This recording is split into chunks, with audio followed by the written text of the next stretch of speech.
just as with the Armenian genocide, we have two similar factions which have formed around different assessments of the Ottoman archives. These two factions, for our purposes here in my speech, can be called the official Turkish side and the side of critical scholars or Armenians, whatever you want to call it. According to Turkish side, the events of the 1915 cannot be considered a genocide, but unwanted consequences of the relocation which took place during the war years. You all know that. To support this claim, they utilized the Ottoman documents as their most important source, and according to them, the Ottoman documents are infallible. Consequently, they regard the American, British, German, and Austrian documents as unreliable. According to this view, these documents distorted events in order to achieve a political end. On the other hand, the critical scholars, and most of the Armenians in the West, including many of my respected colleagues, maintain that only the Western archives are reliable and the Ottoman archives cannot be trusted, archival materials. They were fabricated in order to cover up the genocide and are thus unreliable. The common logic underlying both of these arguments is that both sets of documents are mutually exclusive. These documents contain irreconcilable differences. So, each party to the debate has its own particular and favorite archival sources. And each party insists that its own particular favorite archival sources are the canonical one, the most reliable source, and conversely that the other party's documentation is wrong and is unreliable. There are four main reasons, however, that critical scholars regard the Ottoman documents as unreliable and trivialize their importance. The first is that there is strong evidence suggesting that the archives were purged of documents related to the Armenian genocide. I can give some examples during the discussion, but for instance, as very short remembrance, in the indictment of the military tribunal held during the years 1919-1922 in Istanbul against the leaders of the İttihat ve Terakki, Union and Progress Party, the prosecutor mentioned that four types of documents were cleaned up. A, from the Interior Ministry. B, documents related to the Teşkilat-ı Mahsusa, the special organization in the Defense Ministry, this means. C, the documents of the Committee of Union and Progress Party, and D, the documents of the Defense Ministry related to the war. And this is the first reason. The second reason is related to the working condition of the Ottoman archives, the difficulty in obtaining catalogs, the arbitrary rejection of requests to photocopy documents, the dismissal of suspicious people from archives, and the theft of research materials from the visitors, and so on. All of these examples solidify our mistrust of the Ottoman documents. The third reason is a natural result of the second. No scholars have complete access to the documents and so are unable to generate a general overview of their content. The fourth reason is the selective publication of the Ottoman documents which appear to support Turkish claims. All of these reasons have created a negative image of Ottoman documents and have devaluated them in the eyes of scholars, and so we today, most of the scholars say that they are unreliable and we should not trust these documents. Now, I'm here to tell you that we need a reassessment of these two positions. They are not mutually, the Ottoman documents and the foreign, other archival materials are not mutually exclusive, just the opposite. They are in compliance with each other. Ottoman documents support and corroborate the narratives of the Armenian genocide as shown in the Western archival sources. It is necessary to consult them because of the Ottoman documents, elucidate the intent of the Ottoman authorities and how genocide was organized. I will make even stronger argument that it is possible to reconstruct and to demonstrate the Armenian genocide on the basis of Ottoman documents alone. This is my basic argument. And in order, now I'm going to give some examples, some new information. You have to cut up with my English, this is the only problem here. There are, in genocide, as you know, the basic problem is to prove the intent. And it is very difficult to prove the intent of the perpetrator because they hardly leave materials. In genocide, we use two different kinds of documents. One is the direct documents, which shows the orders or hate speeches of the perpetrator, which show that genocidal intent to destroy the group. And the second sort of documents that we mostly use, these are circumstantial evidence, and these are not direct killing orders and so on, but these are the documents categories. If we bring them all together, it gives us this whole picture of the genocide, and it gives the genocidal intent of the Ottoman authorities. I'm not going to talk here about the direct evidence of genocide. You heard enough from Hakan Dadrian. When he comes here, he makes his list, as you know, number 1, number 2, number 3, number 4 is excellent. I mean, mostly the documents discovered during the trials in Istanbul, and these are the telegrams of the Talat or the certain authorities in Istanbul, or Bahattin Shakir's telegrams, or the testimonies of the governors or kaymakams, whatever, in the trials, which openly shows that there were telegrams and which gives direct killing order. What I'm going to talk today is mostly the documents in the Başbakanlık Arşivi in Istanbul, Prime Minister Archive in Istanbul, and there is an important category there. This is the Cipher Bureau of the Interior Ministry, and the information I'm going to give you is a summary of these documents that I have. I have almost around 5,000 of these documents, and I'm working on this document. I hope I will bring next year as a book of these documents, and I will give you the picture of the Ottoman documents from Istanbul Başbakanlık Arşivi, how they shows a new picture of the genocide and how we should reconstruct and how we can reconceptualize all the knowledge that we know on the Armenian genocide. Now, I'm going to make 6 or 7 different points, and maybe during the discussion I can give for each point certain documents if you want. Point 1, number 1, as my mentor, Hakan Dadrian, taught me, I have to make also the numbers mathematical. Number 1, there was a general resettlement plan implemented between 1913 and 18. This means the Armenian genocide was not alone in the air something, it was a part of a general relocation policy, it was a part of population policy in Anatolia. The ethnic and religious population in Anatolia fundamentally changed between 1913 and 18, and the estimated population of Anatolia at that time was 17 million, 1/3 of which was either relocated within Anatolia, exiled to another part of the empire, or massacred. The main goal of all this was to ensure the formation of a poor Turkish nation state, but here the Turkish mostly in terms of Muslim nation state, and to eliminate any dangerous elements that might hinder the realization of this plan. It seems that this plan had 2 primary components. First, the cleansing of Anatolia of all non-Turkish elements, and this was the non-Muslims and especially the Armenians. And second, the Turkification of all Muslims within the planned nation state.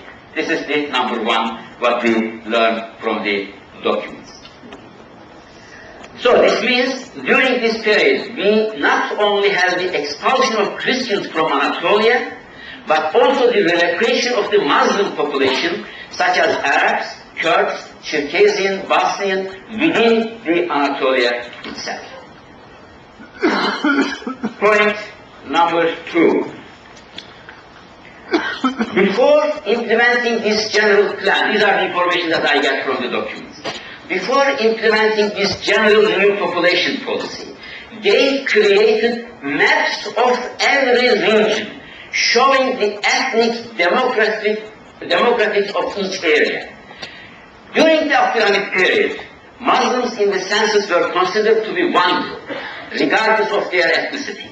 Because of the pan-Islamic policy, That's why the Union and Progress Party didn't have a perfect ethnic map of Anatolia.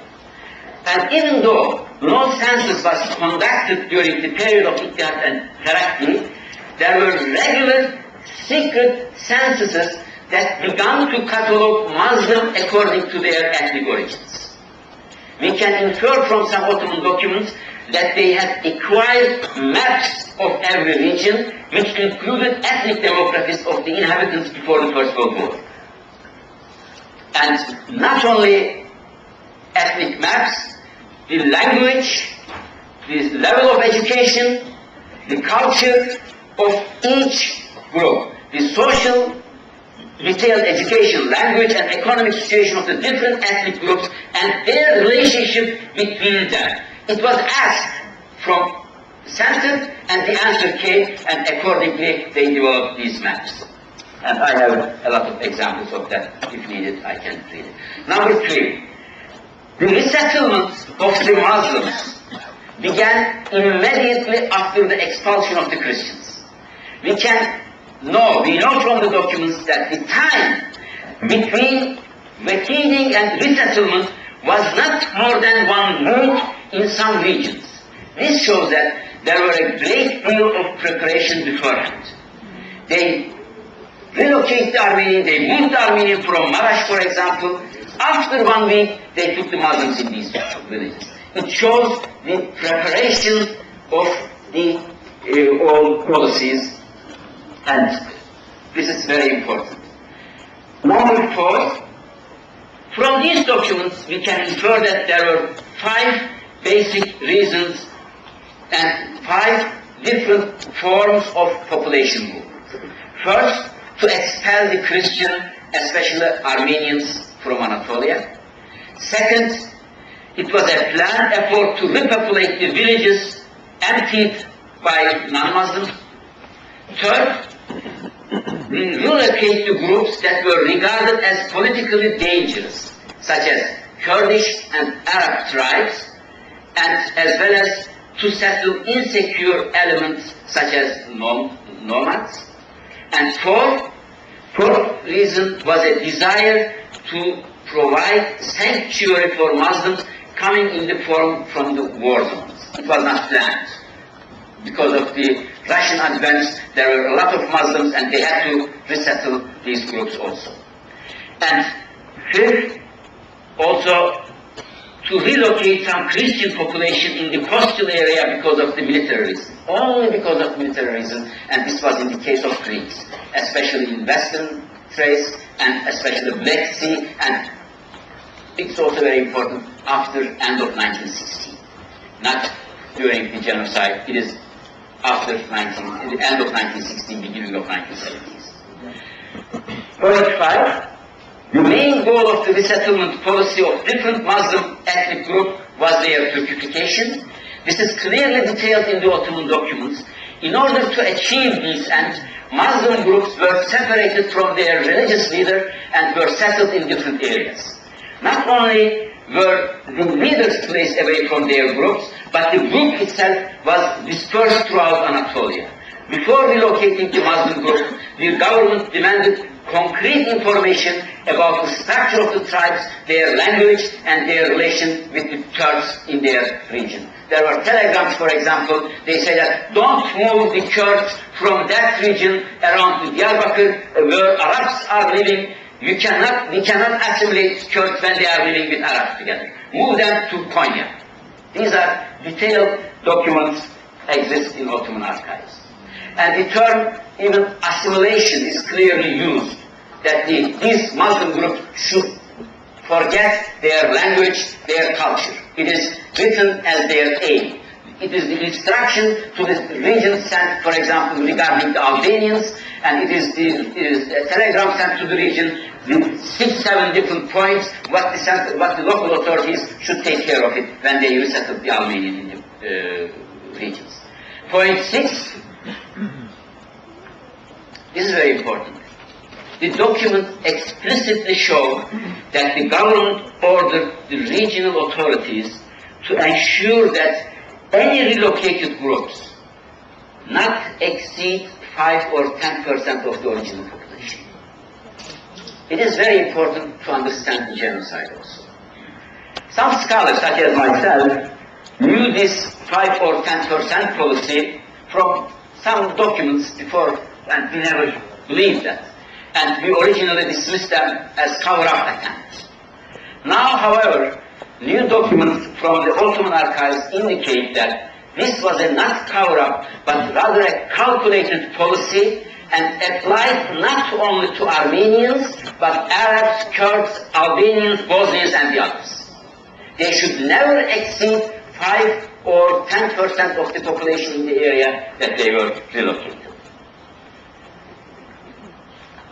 And you can also genocide understand now why some local authorities have the authority to leave some Armenians or to save some Armenians, because it was in the margin of 5-10%. There are telegrams were sent to certain regions. It says that the number of Armenians doesn't exceed 5%, leave them there. It's not necessary to send them away.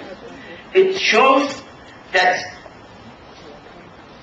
in some telegrams they also say that in regions where Armenians did not constitute more than 5 or 10% of the population, no relocation was necessary. And it is also very important, in some regions also, because the number was not too much, they relocate the Armenians within the same province, to the villages. They put the different villages so that the number comes overall under 5%. In certain regions they implemented these policies also. So, it is also now we understand why the second genocide, 1916 summer in Derzor. In telegrams, it says that the number of Armenians were sent to Derzor is now more than 10%. And there are telegrams were sent to different provinces. Don't send any Armenians to Derzor area, because the number is already higher than 10%. And so, then the second genocide, the killing action, 1916, summer months in Syria and Iraq, because the number of Armenians were more than that they calculated before. That's why it all shows there is a very, very general, rational policy behind all this genocidal intent, the genocidal policy.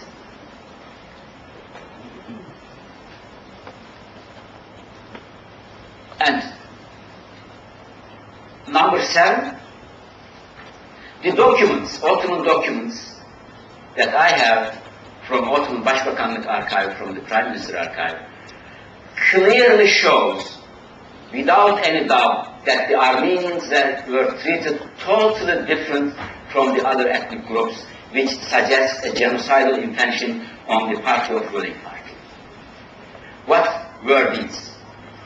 Despite the cleansing of the archives, there are some documents which clearly demonstrate the party's goal of eliminate the Armenians.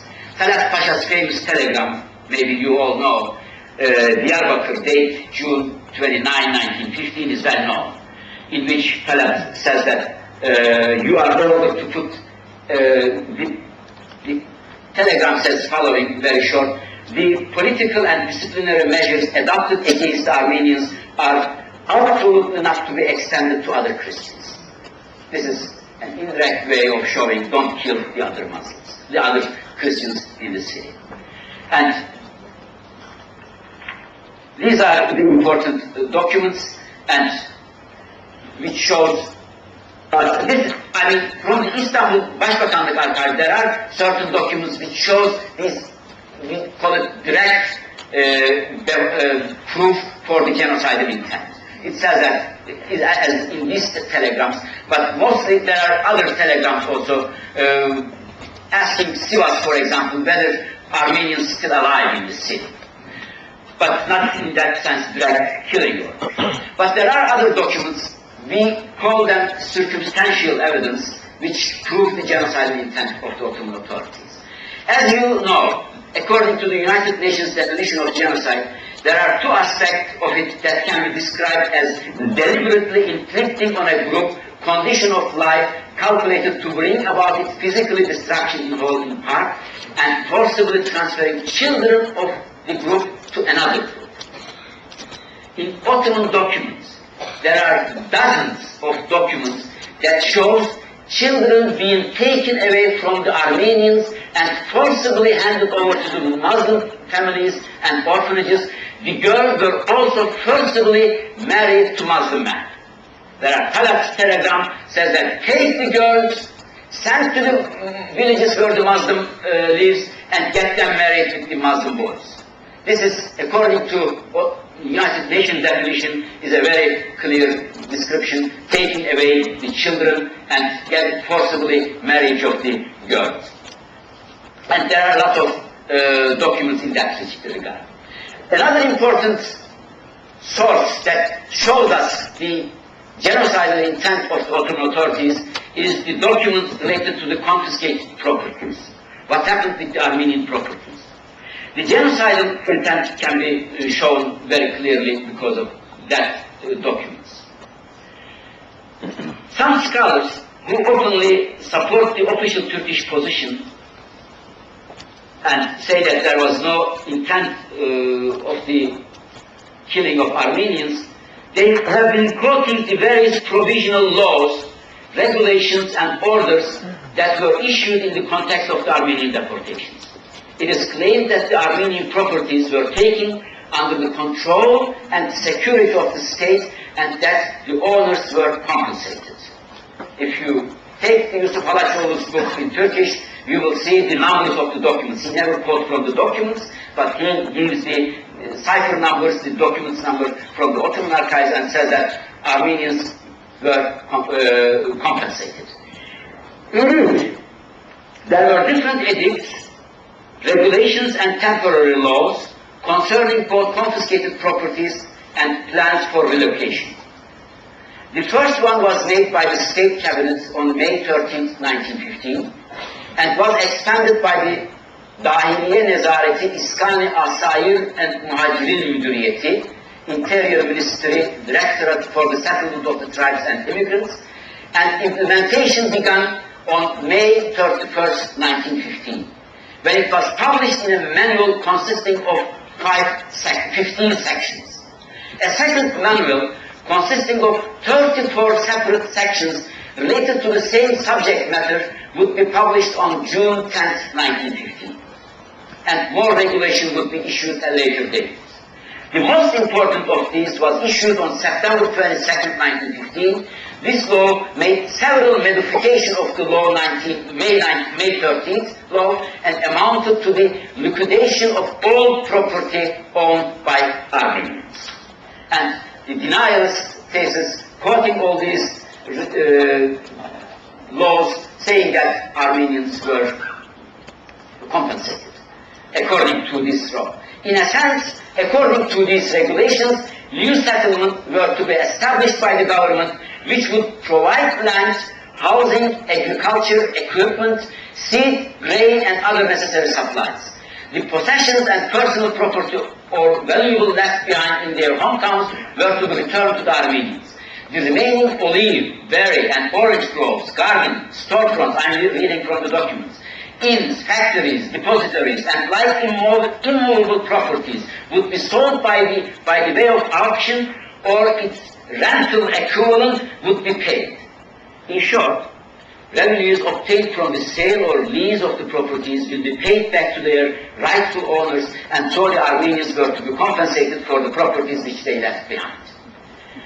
It is because of these clearly stated principles that we have a strong argument for the genocidal intent of the government, while there are dozens, maybe more than hundreds, documents or official documents in existence which outline how the property of Armenians was going to be used, and there isn't a single one is available to show that any Armenian actually received compensation from their lost property.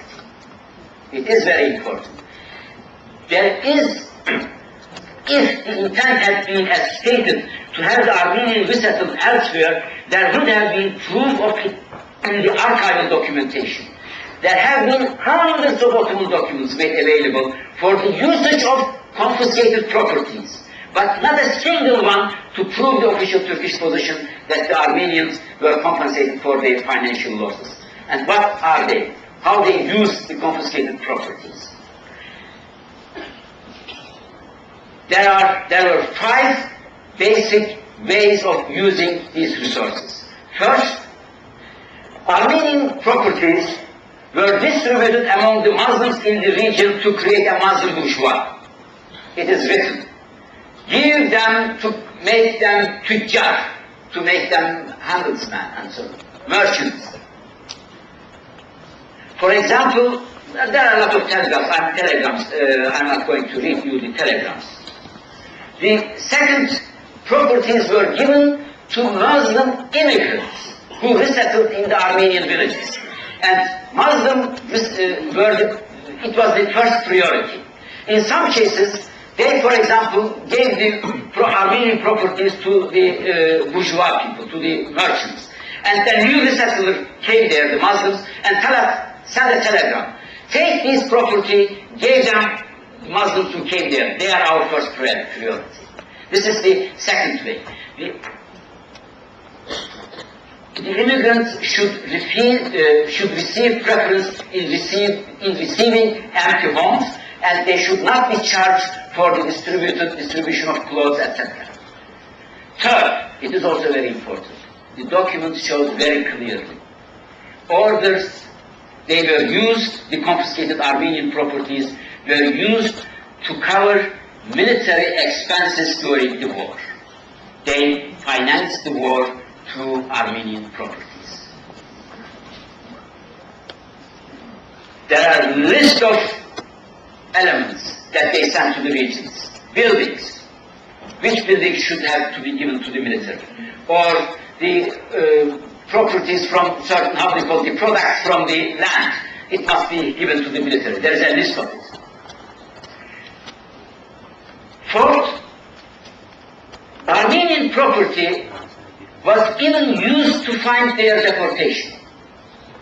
To cover up, this is in the case of Jews. The Jews should have paid their tickets in order to go to Auschwitz in certain cases. And it was the case here. And after they sold the Armenian properties, monies were sent to the regions to cover the expenses of the government. It is very clear from the documents. And fifth, some of the buildings in better condition were used for government purposes such as prisons and schools. These documents reveal why the governing powers frequently sent delegates to their provinces to investigate the pillaging of Armenian properties by local administrators. The government wanted Armenian properties identified in pursuit of their own political ends, and for this reason had no tolerance for private pillaging which took place. I'll give you here one example. Yusuf Halaçoğlu published a new book on the Armenian deportation and so on. In this book, he gives 12 different documents from Ottoman archives. As you might know, there is a thesis of the deniers. It says, during the genocide, there were trials. Some administrators, officials, who misadministered, who acted wrongly against the Armenians, they were charged, they were sued, and there were death sentences also against them. And they gave numbers, 1,319, exact number. And they used this as a proof that the Ottoman authorities actually was behind the local authorities who really act in a bad way against the Armenians. And in this book, Halaçoğlu quotes 12 different documents to show. And I have these 12 documents in my hands. None of them is against the administrators who acted badly against against the Armenians. They were all related to the Armenian properties. Because government was behind the properties. For the government, Armenian properties were more important than the Armenians itself.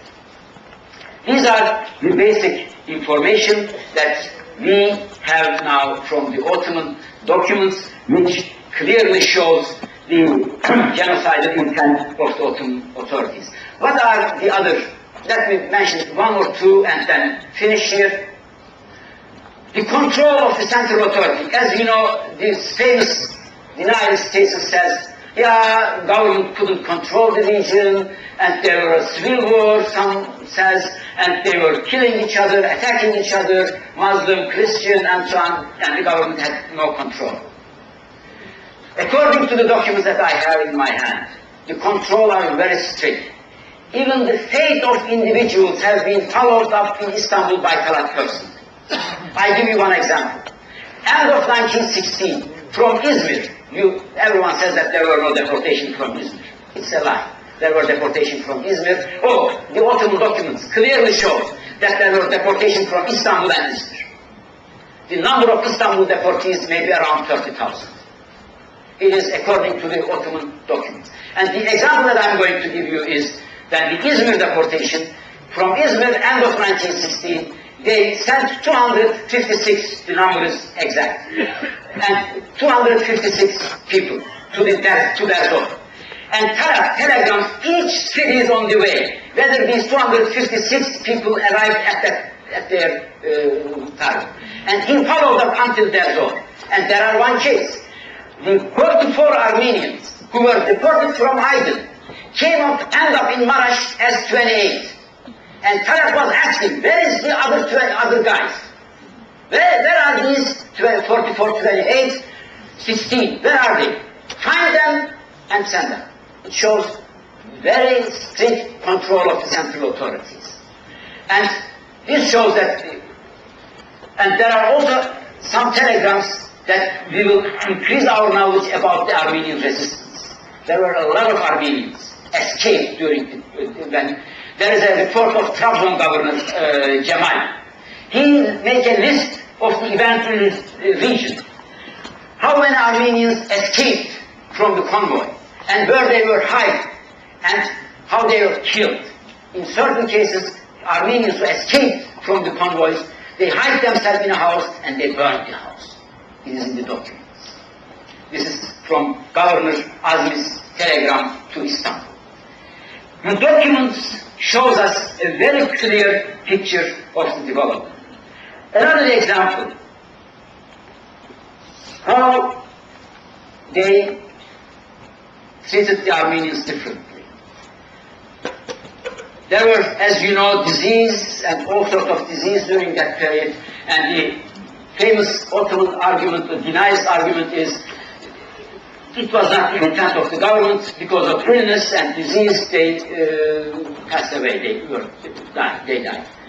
There are documents that shows that the Ottoman authorities treat the Muslim refugees totally different than the Armenians. There are telegrams were sent to the regions, says that, oh, we heard that there is a, how we call it, epidemic in that region. And they declared, how we call it, the quarantine. Exactly, quarantine. And they sent doctors. They sent medical materials. All sorts of help. Help is on the way. Keep them. We are sending doctors. We are sending other people, elements, medicine, and so on. And in case of Armenians, there are telegrams. Talat says, don't bring the convoys next to the villages, next to the cities. Move them as soon as possible. It shows also the treatment of total different treatment. Another important example. The local governors sent telegrams that they were not secure the ways, they cannot deport the Armenians. And according to genocide definition, it is very clear. If you know the result of your action, and at the end of the action, if the Armenians were died, then you should not send them because it's genocide intent. Talat sent right letter. Don't stop. Continue sending the Armenians. These are all documents, and I think after 25 years from now, we can imagine that there will be another writing of the Armenian genocide. And we maybe say that, isn't it possible? Therefore, the year 2030, will we say that the Western archives corroborate and support the narratives of the Armenian genocide as shown in the Ottoman documents. Thank you very much.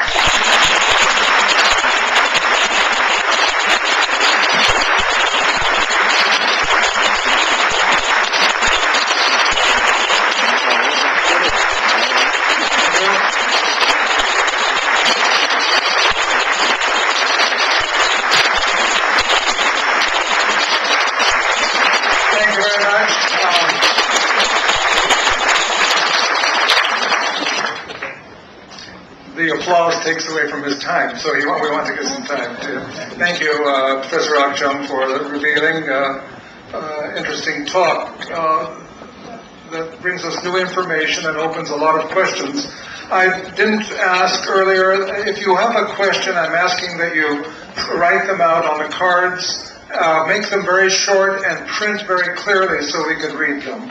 I have two questions so far for you, Professor Akçam, and I'm going to give each speaker 10 minutes of question time, and then at the end of the day, we can ask all three speakers collectively.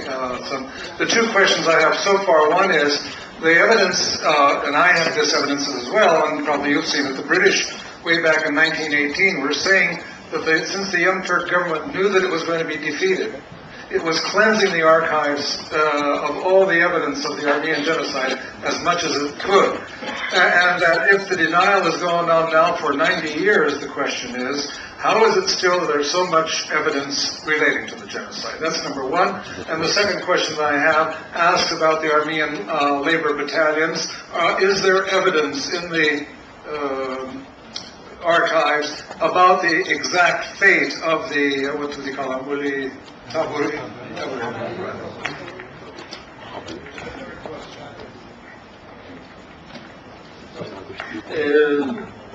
For the first question, you cannot destroy the entire archives. It is impossible. Because in these sort of actions, such as genocide or mass deportation, a lot of different departments, ministries involved. What I mentioned to you here is only from the, I have to underline that, only from the Interior Ministry and from the Cipher office. And these are not killing orders. These are not direct evidence in a sense that shows or says that kill the Armenians in their regions. These are the circumstantial evidence that we know, we understand the genocide. They cleaned some files from the Interior Ministry. And you have to also know, as you know, the genocide was organized in a two-track operation. One was the legal operation, it was the deportation, and second was the illegal operation, the killing.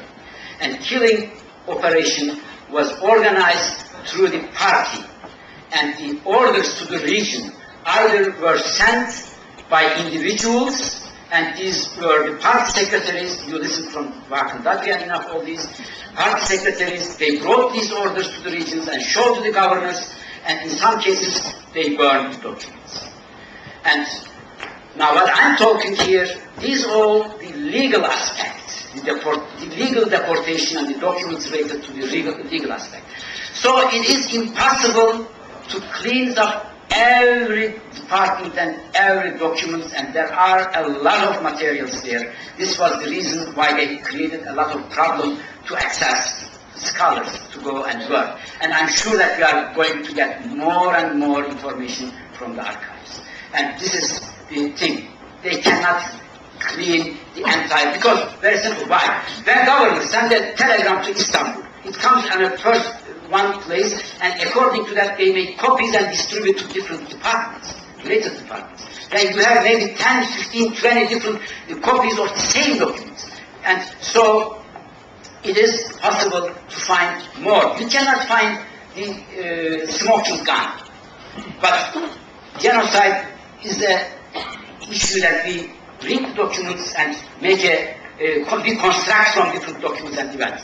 So I'm sure that we are going to find more documents from the Ottoman archives related to the deportation and killing. Regarding the workers' battalions, I don't have at the moment any new information besides that what we already know. And most of the information about the battalions we have from German documents. The numbers we know, how many were established. They were established before the deportation itself. I mean, 1914, September, October, they started to organize the armed works battalions and so on. But I don't have any new information from the documents now. I'm going to give you one more series of questions. Well, one of them is not a... It says that I didn't realize this. There are several hundred people waiting outside who didn't get in, and it's asking, can we do a repeat, or can this be repeated? I think nothing could ever be repeated. We might do something in the future, hopefully, if they'll come back. Secondly is, do you have a copy of the documents you described? And do you intend to publish them? And also, if they are in Ottoman script, and how well do you read Ottoman, I suppose, Arabic Ottoman? Third question is, do you have any texts on real military necessity for deportations? And the last is, how does the Turkish government look on Talat Pasha today, especially in view of the fact that he was assassinated by Solomon Tehlirian? So the question whether I can read Ottoman script is a very well-known question. And if I were a scholar who supported Turkish denial thesis, nobody would ask that. This is definitely a Turkish friend in this room here. And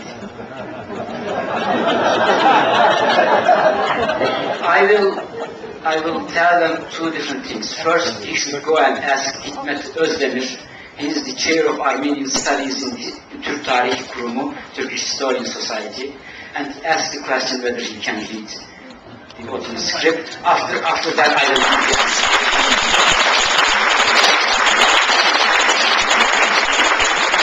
Second information, we have eyewitnesses here. This morning, we translated Müge in one of our friends' house, a handwritten text.